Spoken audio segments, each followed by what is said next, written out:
we are going to see about Fra Lippo Lippi by Robert Browning. He was born on 7th May 1812, Camberwell, London, and died on 12th December 1888 at the age of 77, Venice, Italy. His occupation is English playwright and poet. His notable works: The Pied Piper of Hamelin, dramatic lyric, My Lost Duchess, dramatic romance and lyrics, Men and Women, dramatis personae, The Ring, and the book Acelunda.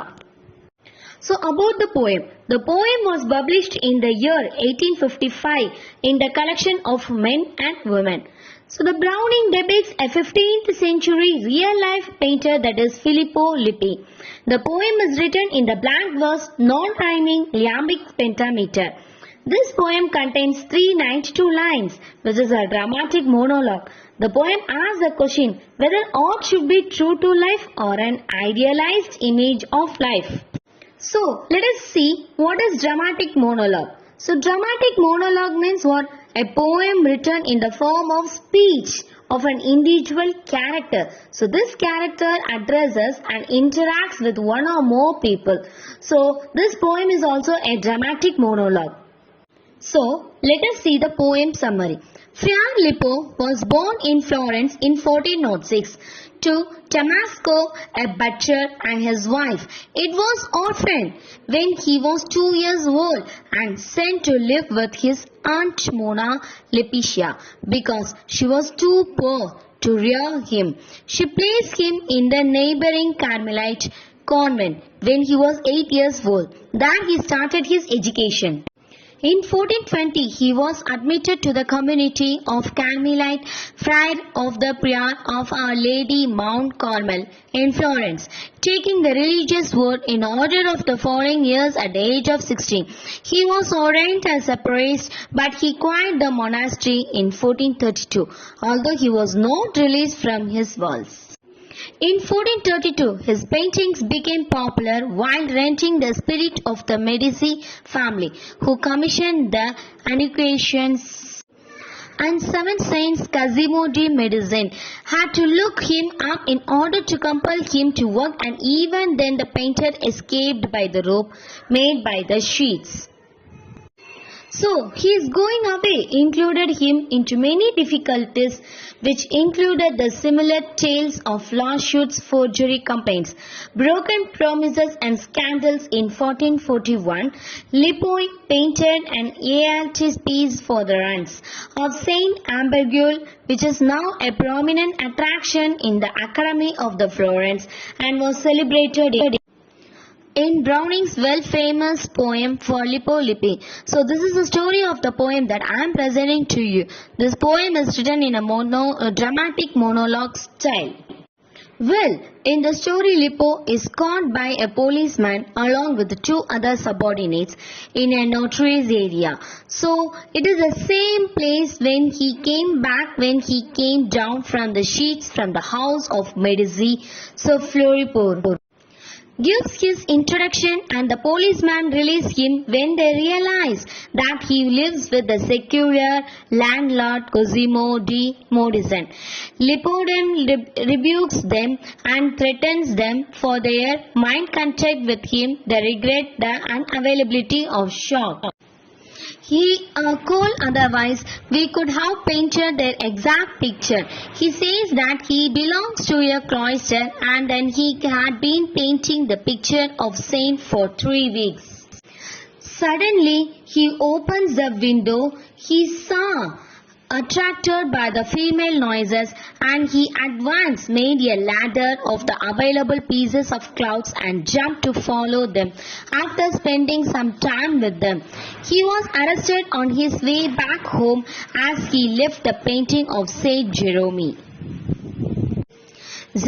incomplete. When Lippo realizes that policemen do not believe in his narration, he tells them his past. He says that his parents died and left him to starve in the street in a young age. So, when he realizes that police do not believe his narration, he tells his past. His parents died and left him to starve in the street in the young age. He spent his life in street and ate rubbish and dirty food. He even sold the wax of candles in the market to earn bread. He often scolded and punished by the magistrates and people of the Florence. One day a lady Lapica took him with her hand and got him admitted in the church.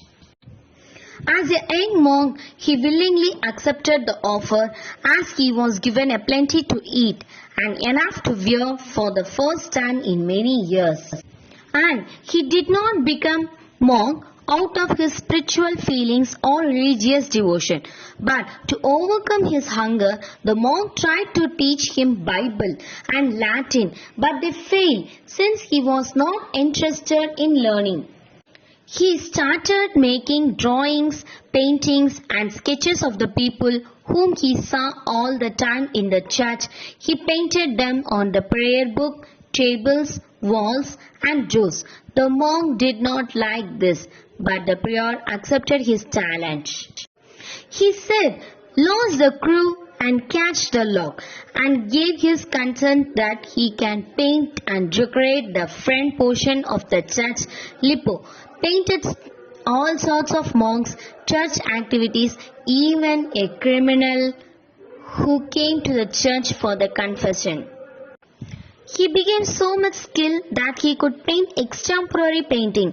When the superior saw the body paintings and such a body like in which he saw showing the real people who came to the church just like a boy patting the dog or the prayer niece and then the prayer niece herself, so they became angry. His heart was at one stop. They objected that the body painting is the devil's game. And he must paint the soul. He replied to the monk that the body painting brings beauty, whereas souls cannot be painted. But they refused and said that they asked him to try a second time and paint the soul only. Lippo replied that the painter paints the reality. And cannot use yellow instead of white in the picture. And if the picture is white, then he has to use the white. He cannot make it yellow. So he further said painting body is necessary for showing emotions because people stop to see the beauty in painting. Lippo tells a policeman that he already said to the drawer that God made the world and everything else as well, so I paint his things so that people may start to see God's work. He says that he paints nature more beautifully than it is, so that we may think of God for his gift. He says that sometimes painting gives him such lessons that we do not learn from sermon and prayers addresses. He says that painting interrupts God's creation and the world must be thankful.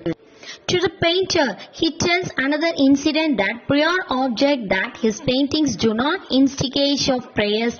He says that they replied that my paintings do not instigate the people to pray, because once he painted the Saint Lawrence being burnt alive by the free slaves and the people got excited and scratched the painting. Their faces were scratched and it was to calm down their emotions.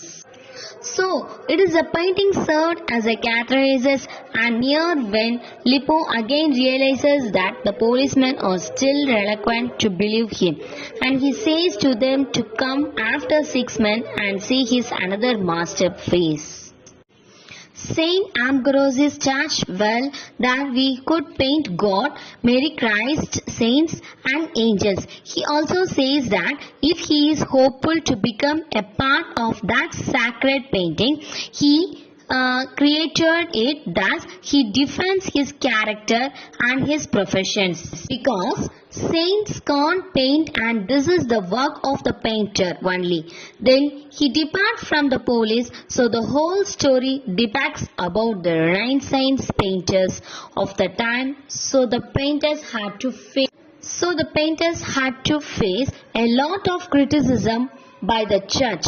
The church did not permit them to paint the bodies, but must have seen that the Renaissance paintings, they are mostly about the body, and mostly we find the clothless people over there. So this is how they painted, but they definitely gave some lessons which church did not allow.